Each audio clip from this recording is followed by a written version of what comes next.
Hi guys, my name's Warren Cargal. I'm an acupuncturist and clinic director here at Acupuncture Atlanta, and I want to welcome you to our series, which is taking your health back into your own hands, right? So today we've had a number of requests for this particular topic, and we're talking about how the mitochondria, your mitochondria, drive infertility issues. So we're going to kind of go over that and give you some information which you can use probably today to begin to make those mitochondria stronger, right? So first, the first issue question is like, what is a mitochondria? And before I answer that, I just want to say, if you have questions, just Facebook them in, and we'll try to answer them um, during this session. But anyway, back to the question. So, what are mitochondria? So, mitochondria are called organelles, and what that means is they're small bodies. That's the definition for organelles, and they exist within the cells, each of your cells, and they produce energy in the form of ATP, adrenaline triphosphate, and so that's what the mitochondria is. So what that means for you is most people, when they think about their energy for their bodies, I mean, they think about the food they ingest and how that may be broken down in the intestines and produce nutrients. And then somehow those nutrients get back to the cells, right? And then that produces something. After that, things get a little bit nebulous in people's understanding about what's really happening. But in reality, the mitochondria are fundamental to your life. And without them, there would be no life there because they essentially produce the energy at the cellular level.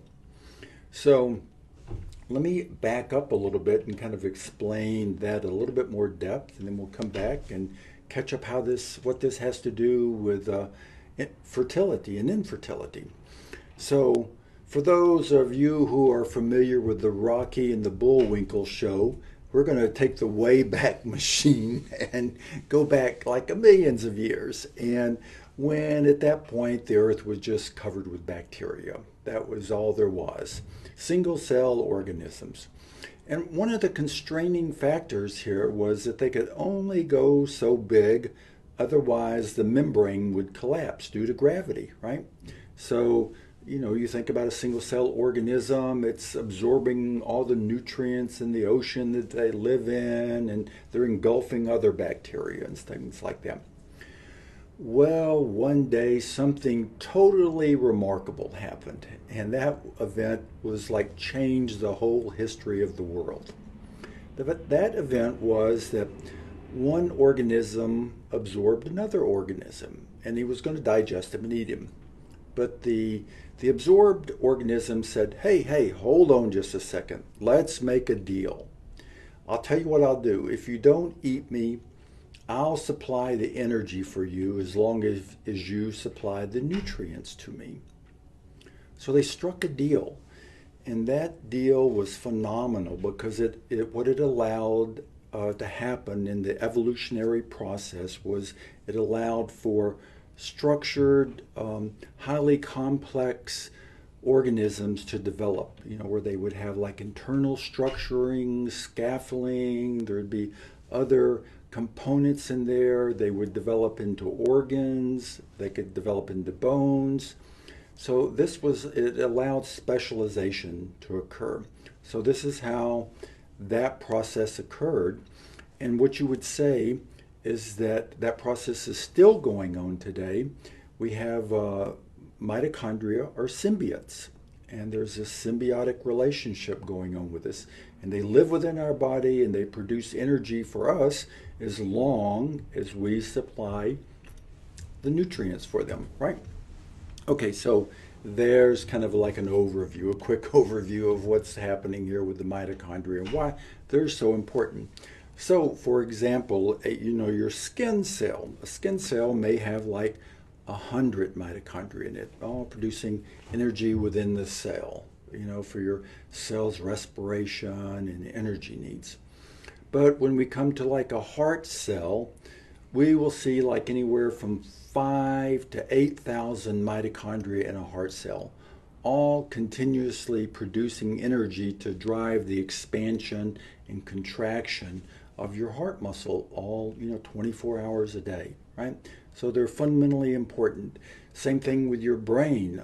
All the neurons that are, all the impulses, nerve impulses that are being passed down require the mitochondria, require that ATP to drive that nerve impulse down the nerve. So it's fundamental to our life, and a lot of people really don't know about it.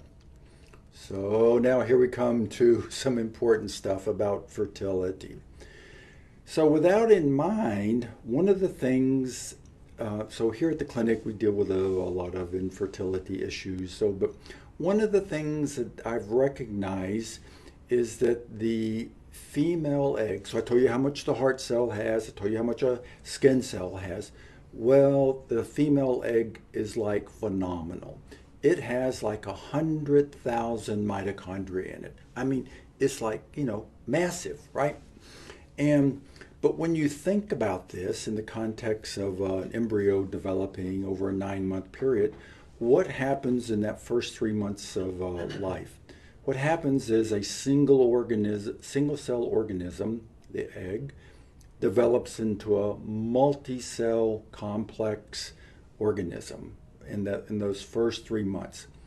So back to what we said about the original agreement, you remember that?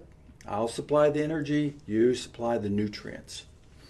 So there's just a tremendous amount of energy required for that process in that 3 months. And so when we see premature failures and things like that with women who are working with fertility issues, we're always looking at that, right?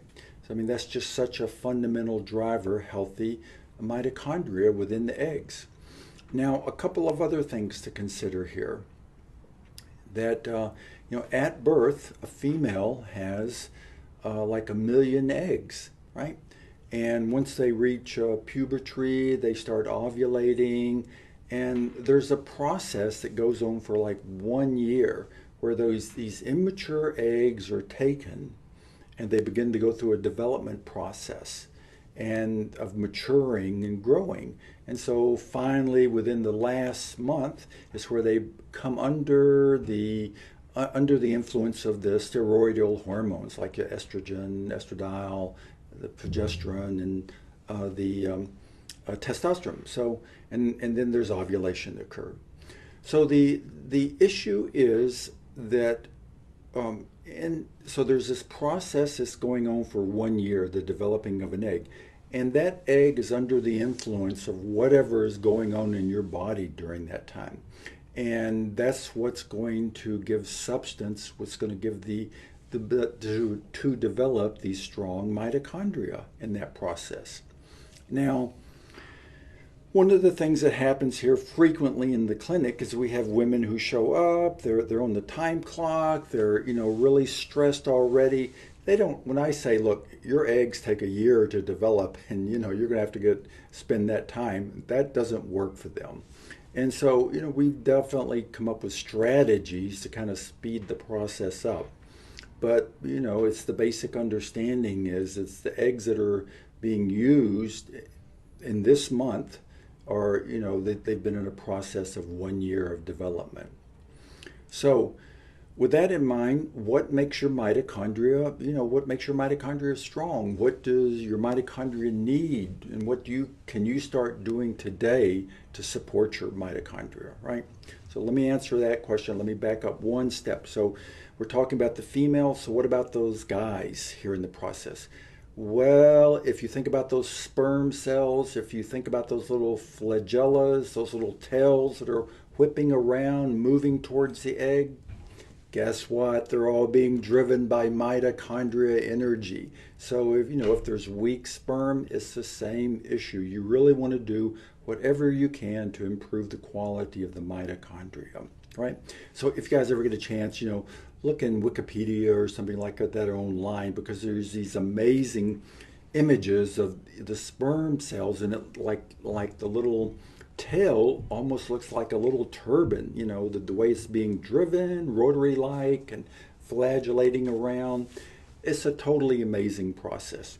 And then, so let me give you two more facts before I give you what you need to support your mitochondria. So the first fact is that the mitochondria are solely female driven.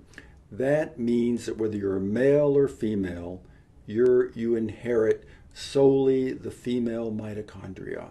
And so, there's supposedly they've gone back and looked at the DNA from these mitochondria, and there's probably several mitochondria Eves floating around, at some point in time. Probably wasn't just one female who drove everything, but the mitochondria solely come from the female. There's no male mitochondria in there.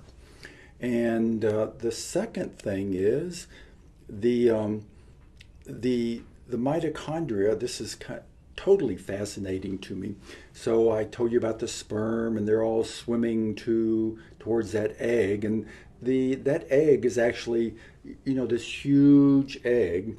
If you imagine out in the void of space, this huge egg floating around, and there's all these little spaceships, all the sperm, circling it and everything. And that egg is giving off something like pheromones, but they're hormones, which, that's how the sperm center in on where they need to go in this whole void surface. But then something really amazing happens. The egg selects one sperm and begins to open up within the membrane a little void to allow that sperm to come in. What do you think the sperm cell does? This is great. The sperm cell tries to run, It tries to get out of there. It reverses course and really powers up that little flagella to move out of there. But because of the hormones from the egg, they're so overwhelming, it eventually succumbs and merges with the egg, right? So everyone who thinks that's amazing, raise your hand. Yes, right? So there's just all these amazing things going on here. So what are the 4 things you can do to support your mitochondria and help you become fertile and pregnant, right? So the first thing is breathing. So this is so amazing. So if you're working at your desk all day, I'm sitting in a chair, my chest has a little slump to it, and what's occurring is hypoxia, which is shallow breathing. So the mitochondria are just like little engines, and they require oxygen. So if you're shallow breathing, you're depriving the mitochondria of oxygen. So if you're, in a busy office environment, you're walking, you're sitting at your desk all day, stressed, you got to make time to get up and walk around and take some breaths. That's just fundamental. The mitochondria need oxygen, right? Number 2, the mitochondria need exercise. I'm not talking about heavy duty exercise. I'm talking about mild exercise. Like whether you're walking, you're bike riding, or something like that. The mitochondria, this drives biogenesis, which is production of new mitochondria, right? And it flushes out the interior of the cell to get rid of debris and recharges the mitochondria. That's number 2, mild exercise. If you're doing heavy duty work, exercise, no problem. But, at least mild exercise. Number 3 is caloric restriction. Now, I'm not talking about you're at 2,500 calories and you're moving down to 12. I'm just talking about if you're at 2,800 calories, you're moving down to maybe 2,200 calories. A slight reduction in your calorie intake. Because the issue is if you're sitting around all day and you're not exercising, but you're eating, and the original proposition, you supply the nutrients and they supply the energy. If there's no energy demand, then that damages the mitochondria, right? So you don't want to do that. You're trying to improve your mitochondria. So number 4, and this is the biggie.